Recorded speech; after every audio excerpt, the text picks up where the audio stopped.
સમાચાર ગાંધીનગરથી કે જ્યાં વિધાનસભાને બોમ્બથી ઉડાવી દેવાની ધમકીનો કેસ સામે આવ્યો હતો, જેમાં ગાંધીનગર રેન્જ આઈજી વિરેન્દ્ર યાદવ સાથે ટીવી 9એ વાતચીત કરી સંપૂર્ણ કેમ્પસની તપાસ કરવામાં આવી છે અને કોઈ શંકાસ્પદ વસ્તુ હજુ સુધી નથી મળી આવી।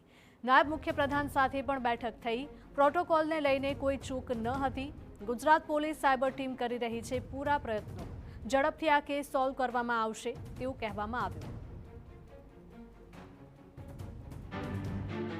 વિધાનસભામાં આજે જે રીતે બોમ્બની ધમકી મળી ત્યારબાદ અફરાતફરી શરૂ થઈ અને 1 કલાક બાદ વિધાનસભા સત્ર નિયત સમય બાદ શરૂ થયું। ડેપ્યુટી સીએમ હર્ષ સંઘવી દ્વારા મહત્વપૂર્ણ બેઠક પણ થઈ અને આ બેઠકને લઈને સીધી વાત કરીશું ગાંધીનગરના રેન્જ આઈજી વિરેન્દ્ર યાદવ સાથે। સર, જે રીતે 45 મિનિટની બેઠક થઈ, ડીજી સહિત આપ તમામ અધિકારીઓ રિવ્યૂ કર્યો, કયા જે મુદ્દાઓ છે જેનું બેઠકમાં ખાસ ધ્યાન આપવામાં આવ્યું છે? માનનીય ડેપ્યુટી સીએમ સાહેબ દ્વારા ડીજી સાહેબને અને અમોને અને આઈબીના વડાને પણ જે સિક્યોરિટી છે એને રિવ્યૂ કરવા માટે જણાવવામાં આવેલ। તો ડીજી સાહેબના લીડરશિપમાં સિક્યોરિટી, વિધાનસભાની સિક્યોરિટી હોય, સચિવાલય સિક્યોરિટી હોય, એનું રિવ્યૂ પણ કરવામાં આવ્યો અને પછી મિટિંગ પણ માનનીય ડેપ્યુટી સીએમ સાહેબ દ્વારા એક રિવ્યૂ મિટિંગ પણ લેવામાં આવેલ। અને આ રિવ્યૂ મિટિંગમાં આજનું જે બોમ્બ થ્રેટનું જે એક ઈમેલ આવ્યો હતો આ બાબતે પણ ગંભીરતાથી અને સાથે સાથે વિસ્તૃત ચર્ચા થયેલ છે।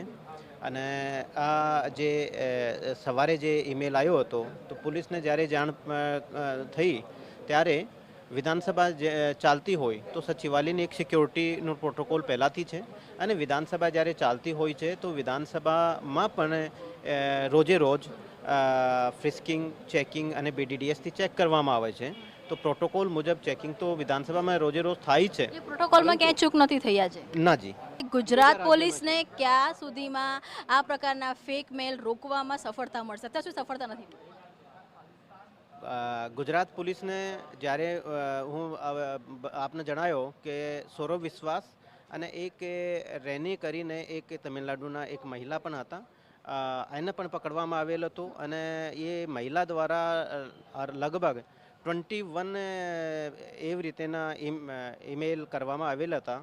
ને સાયબર બ્રાન્ચ અને ક્રાઇમ બ્રાન્ચ અને બીજી જે યુનિટ્સ છે એ તમામ મળીને અને એમાં સારી રીતે સફળતા મેળવશે અને કોઈને, ચાહે વિધાનસભાની બાબત હોય, સચિવાલયની બાબત હોય યા પછી કોઈ સ્કૂલોમાં બોમ્બ થ્રેટના જે કોલ્સ છે આની બાબત હોય, એમાં કોઈ પ્રકારની કોઈ ગભરાવાની, કોઈ ડરવાની કોઈ જરૂરિયાત નથી।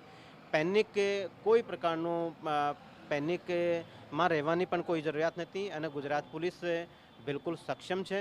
અને અમુક એવા લોકો જે પેનિક ક્રિએટ કરવા માંગતા હોય તો આપણી બધાની જે છે એક જવાબદારી પણ છે કે એવા પેનિકમાં આવવાની કોઈ જરૂરિયાત નથી, જેથી જે લોકો એવા પેનિક જે બહાર બેસેલા લોકો પણ હોઈ શકે, ભારતથી બહાર બેસેલા પણ લોકો હોઈ શકે, તો એવા લોકો જે પેનિક ક્રિએટ કરવા માંગે છે તો આપણા તરફથી પેનિકમાં ન રહેવાની કોઈ જરૂરિયાત નથી અને પેનિક ના કરે તો મને લાગે કે આ લોકોનું મનોબળ પણ તૂટશે।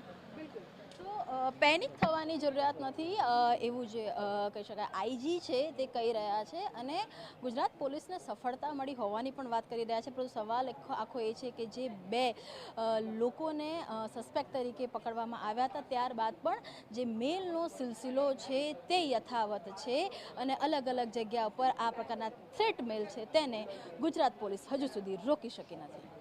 કેમેરામેન નમની સાથે કિંજલ મિશ્રા, ટીવી 9 ગાંધીનગર।